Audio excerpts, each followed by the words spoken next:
I'm Emma. I'm Joanna. We are athletic training students at the University of South Carolina, and today we're going to take you through how to vacuum splint someone with an arm injury. So this is our patient. She has fallen on her outstretched arm and is now reporting pain in her forearm here. We suspect a fracture, so we're going to use a vacuum splint to stabilize her arm before we transport her to the emergency room for further treatment.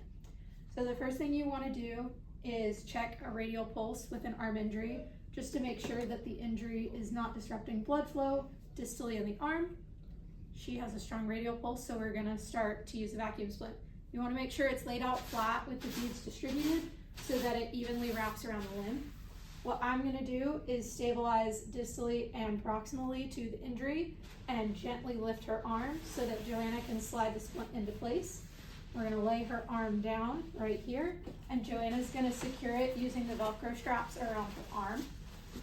We wanna make sure that we leave her fingers out or just access for that radial pulse later so that after we've removed the air, we can check and make sure she's not lost blood flow to her hand. So Joanna is attaching the vacuum pump right now. She's gonna push it till she hears a click, and then you use the pump to remove the air, and the splint hardens around the patient's limb. After you've done this, you might have to go back through and re-tighten the Velcro straps. We do here with this patient because she has a little bit of a smaller arm. And this will just help keep everything in place and not move while we transport her.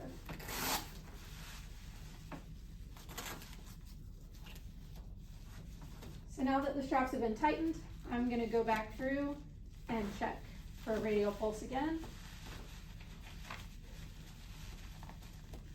Her pulse is still good, so we can transport. We've detached the pump and we're gonna send it to the emergency room with the patient so that emergency room personnel can remove the splint without having to cut the straps or damage the splint itself.